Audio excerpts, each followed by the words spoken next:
Hi friends, তো finally আমরা গঙ্গাসাগরের duty শেষ করে বাড়ি ফেরার পথে রওনা দিয়েছি। দেখতে পাচ্ছ আমরা লঞ্চে উঠে পড়েছি। ওই লঞ্চে করে আমরা যাবো নামখানা থেকে যাবো শিয়ালদা থেকে ট্রেন ধরে আমরা আমাদের বাড়ি পৌঁছে যাব। তো এই যে লঞ্চে উঠে আসার সময় আমাদের সব থেকে যেটা ভালো লেগেছে সেটা হলো এই পাখিগুলো। এই পাখিগুলোকে দেখতে পাচ্ছ কি সুন্দর দলবদ্ধভাবে আমাদের সাথে সাথে আসছে। আর এরা যে কোনো লঞ্চ গেলে এই লঞ্চের সাথে সাথেই এরা অনেক দূর পর্যন্ত যায়। এটা লঞ্চে যারা ড্রাইভার আছে তারা বলছিল।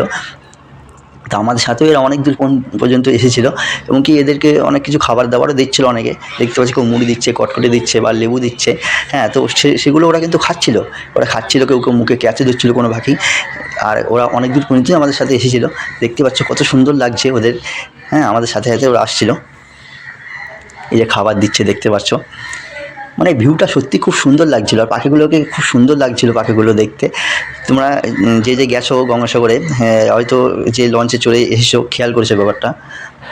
আর এই সাগরের মাঝে প্রচুর দ্বীপ আছে। এই যে একটা দ্বীপ তোমাদের দেখাচ্ছি, পাশে আর একটা দ্বীপও আছে। এই যে এই একটা দ্বীপ, এই দ্বীপগুলোতে কোনো মানুষ বসবাস করে কিনা আমরা জানি না, তবে এরকম অনেক দ্বীপ আছে সাগরে, তোমরা নিশ্চয়ই জানো সেটা। আর এই যে দ্বীপের ওই পাশে দেখতে পাচ্ছ সূর্য অস্ত যাচ্ছে। এই ভিউটাও খুব ভালো লাগছিলো। জুম করে দেখাচ্ছি তোমাদের। তারপরে কিছু দূর গিয়ে একটা জাহাজ দেখতে পেলাম আমরা সাগরের মাঝখানে। জাহাজটা ভালোই বড় ছিল আর খুব কুয়াশা পড়ছিল তো চারিদিকে, সেই জন্য ভালো ভিউটা দেখতে পাচ্ছি না, কিন্তু জাহাজটা ভালোই বড় ছিল। তারপরে আমরা আস্তে আস্তে চলে গেলাম নামখানায়। এই যে পৌঁছে গেছি আমরা নামখানাতে অলরেডি। এই যে নামখানা ব্রিজ এটা, এবং কি এই ব্রিজ ধরেই বকখালি যেতে হয়। এই যে সেই ব্রিজ। তো এবার আমাদের নামতে হবে, নেমে ট্রেন ধরতে হবে।